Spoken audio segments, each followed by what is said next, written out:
Rassomlar sizni bular xotinbozga chiqarib qo'ydik. Demak rost ekanda.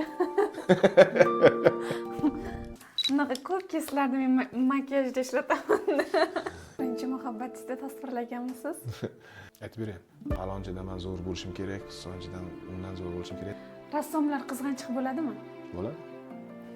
Ramka degan narsa bor. O'sha ramkadan chiqish kerak. Ko'zingizni yumsangiz, qaytib ocholmay qoladigan holatda. Umuman o'zbek rassomlari ichida eng zo'r 3 tasini sanab bering. Eng boshda o'sha tasvir san'ati yoqtiradi. Men bu yerda qiynab turish kerak-da.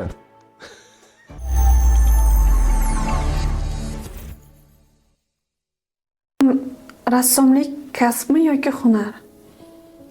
Rassomlik men uni olib qarasa, rassomlik kasbdan ham, hunar ham, oila ham desa ham bo'ladi. Nimaga? Misol uchun uylanganmiz, boshqa qilganmiz, oilamiz bilan ham yashaymiz, uni qilamiz. Bu o'sha maktab davridan beri yonimda yurgan bu oiladay tushunsa ham bo'ladi-da. Chunki bir xil narsalarni, chizak narsalarni, ko'p narsalarni atrofga hech kimga gapira olmagan qolishi mumkin, lekin men bu xolisda bemalol chizakni chiqarib gapira olasiz-da. Kimni tasvirlagansiz? Bu Boysunga bir borganimda ayolni ko'rib qolgandim. Bolalari yo'qmidi, shunaqa rohatda, ko'zlari ma'yus edi. Rostdan ham o'zbek onasini, haqiqiy onasini o'sha Ilhaq kinosida ko'rdim-da. Ta'sirlarni, o'sha ta'sir doirasidan chiqib keta olmadim. O'sha holatda men bu Surxondaryoga, Boysunga, Plinerga borib qoldik, Boysun bahorida. O'sha yerda yurganimda xuddi o'shanaqa sifat ayolni ko'rib qoldim. Birinchi Ilhaqdagi aktrisani ishlamoqchi bo'ldim. Keyin obrazini ko'rdim. Keyin ko'proq bu yoqdi. Men holatda tasvirladim. Bu yerda onani armonlari e'tibor berib qarasak, masalan, ko'zda nur yo'q. Ya'ni farzandlari yo'q. Ko'zda nur yo'q. Men bu yoqdagi ranglar, mana anolar ko'p narsani gapirib berib bo'lmaydi-da. Gap bilan tushuntirib bera olmayman-da. Bu narsa nima deydi? Gapda ham anosi yo'q. Kuchi yo'q demoqchisiz? Tarjimasi yo'q, keltirib bo'lmaydi. Faqat ichki hissiy gaplashiladi degan narsalar bor-da. Ya'ni onani masalan e'tibor berib qarasak, qirilib, ya'ni armonlari, qizil ranglar, bular bu o'sha meni ichimdagi g'alayon bo'ladi-ku, ta'sir bo'ladi-ku. O'sha narsani bu yoqqa chiqarishga harakat qildim. Birinchi muhabbatingizda tasvirlaganmisiz? Yo'q, endi unaqa narsani yo'q. Endi muhabbat qanaqa bo'ladi? Qiz bolaga emas? Yo'q, tushundim. Nima narsaga? Endi muhabbat, o'sha birinchi muhabbat bu mana shuda, sohamda. Birinchi muhabbat kasbim, mana shu hunarim. Eng qimmat o'sha chizgan rasmlaringiz ichida eng qimmati qanchaga sotilgan? Aytmay qo'yaylik, yaxshi narxga sotilgan. Demak, sizni mehnatingizni qoplaydimi, qoniqtiradimi? Endi ko'pincha men mana shu ishimni to'g'ri sotishga, men bu zakaz yoki boshqa narsalarga sotaman, lekin ko'pincha men bir xil ishlarim bor, qimmatbaho ishlar bilaman-da. Misol uchun, mana shu hovli ishimni umuman sotmaganman. So'rashgan paytida faqat buni kopiyasi, nusxasini qilib berganman. Qanchaga baholashgan? Yo'q, o'sha baholamasdan oldin men bu sotilmaydi deganman. Orolga o'sha oroldagi bir baliqchi obrazi yaratilgan. O'sha baliqchini bu yerda ichki kechinmalarini ko'rsatishga harakat qilganman. Ya'ni e'tibor berib qarasangiz, qushlarni osmonda emas, pastda. Ya'ni o'sha yo'qolib ketish. Orqada o'sha bu qarash tarafida hech narsa yo'q. Lekin uni orqasida o'sha orolda oxirgi qolgan, qurib qolgan joylari, oxirgi suvlarini ko'rsatishga harakat qilganman. Ya'ni orolimizni o'sha qurib ketishi bu inson obrazi orqali ko'rsatilgan. Bunga masalan e'tibor berib qarasangiz, mana bu yuzlarini e'tibor bering. Yuzlarini ataylab bo'rttirib, o'sha qumlashib ketgan. O'sha narsani ko'rsatishga harakat qilganman.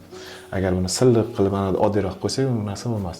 Ya'ni shu insonni mana shu umumiy holatga qanaqa holatda tushganligini bir ko'rsatishga harakat qilganman. O'zim ham Orolda bo'lganman. Rostdan ham o'sha Orolga borganimcha changga bu anosi yuzni qotirib umuman ko'zingizni yumsangiz qaytib ocholmay qoladigan holatda tuz shirasi shunaqa holatda keltirib qo'yadi. Shuning uchun u insonlar o'sha joylarda yashab yuribdi. Bir xil paytida mana shu joyga borib kelganimdan keyin o'zim yashab turgan joyimga ham shukr qildim. Lekin ularga ham ancha bu yoqdagi aholiga ham ichim achidi, to'g'risi. Bu holatda yashab yurish og'ir. Lekin ular ketib qolishi mumkin edi, to'g'rimi? Lekin baribir yashashadi. Vatanda. Rassomlar qizg'anchiq bo'ladimi? Bo'ladi. Nima uchun? Qizg'anchiq deganda qanaqa ma'noda masalan? Ijodini, kraska, narsa, buyumlari.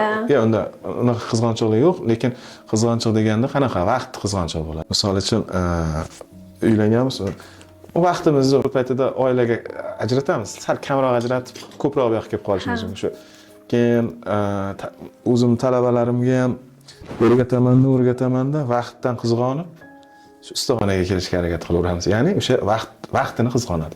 Rassomlar orasida, bir sohada ishlaydiganlar orasida, hamma sohada bo'ladi-ku, ayniqsa san'at sohasida ko'p ko'rolmaslik, kimnidir yomonlash, ijodidan chopish, shunaqa holatlar bo'ladimi? Sizda bo'lganmi? Yo'q, bo'lmagan. Men misol uchun ijodimda o'zimni kimgadir o'zimni ko'rsatish yoki kimgadir o'zimni zo'r qilib ko'rsatish uchun emas.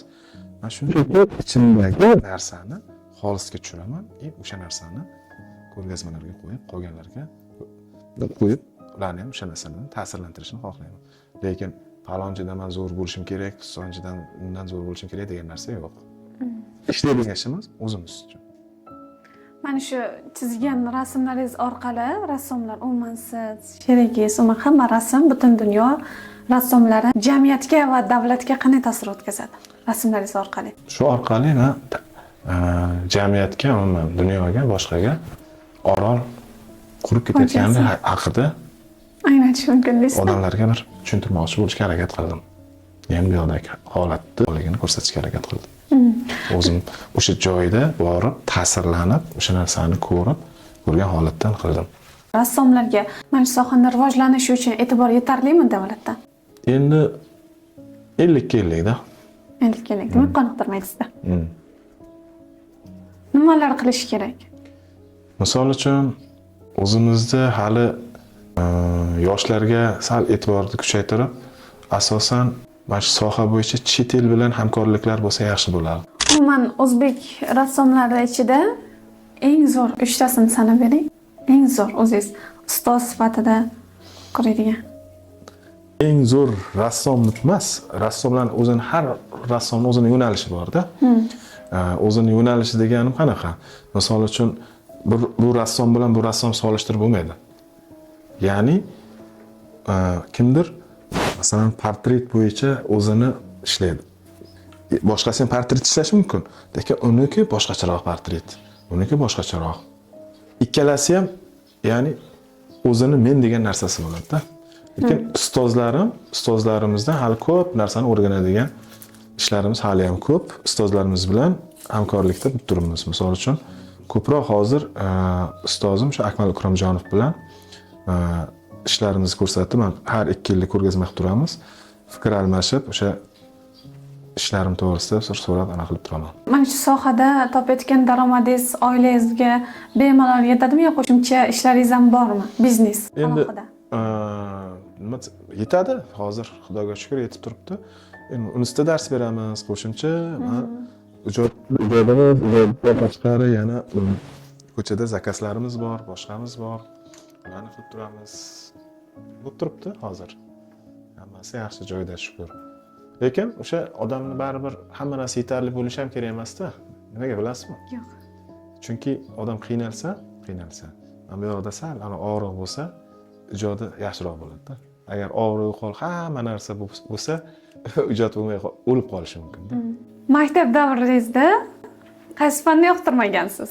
O'sha darsga kirgisi kelmagan iminni. To'g'risini aytaveraymi? Ha, to'g'ri. Eng bosh tasvir san'at yoqtirmagan. Nimaga? Endi boshida yoqmagan. Keyin bir nimadir sabab bo'lib qiziqdik-da. Shu yoqtirmagan fan men uchun eng yaxshi fanga aylanib ketdi. Kasbingiz bo'ldi bugungi kunda, sizni mashhur qildi bunday olib qaraganda. Boshida shu unchalik qilmaganmiz, keyin hozir yaxshi ketdi-da. Dunyoda sizni lol qoldirgan rasm qaysi? Claude Money'ni ishlari yoqadi. Impressionist Claude Monet. Impressionizm yo'nalish bo'yicha ishlagan. O'sha Parij ko'chalarida anavlarini ishlagan. Mana bu dengizlar, anavlar har xil koloritni, muhitni zo'r his qilganda, o'sha Claude Monet'ni ishidan ta'sirlangan abstraksiyani asoschisi bor, Vasiliy Kandinsky. O'sha Kandinsky o'sha Claude Monet'ni ishini ko'rib, ishidagi musiqani eshitib, boshqa qilib abstraksiya yo'nalishini kashf qilganda. Rassomlarga tavsiyalarningiz? Rassomlarga hech qanaqa tavsiya bermaymiz. Hamma o'zi bo'yicha o'zi xohlagan ishda, xohlagan nimani xohlasa o'shani ishlash kerak bo'ldi. O'zimizni o'zimiz aniqlaymiz. Nazoratda nima ish qilishimiz kerak, o'zimizni qidirib, o'zimizni izlab yuraveramiz. Rahmat sizga. Mayli, salomat bo'ling. Ochiq va samimiy muloqot bo'ldi.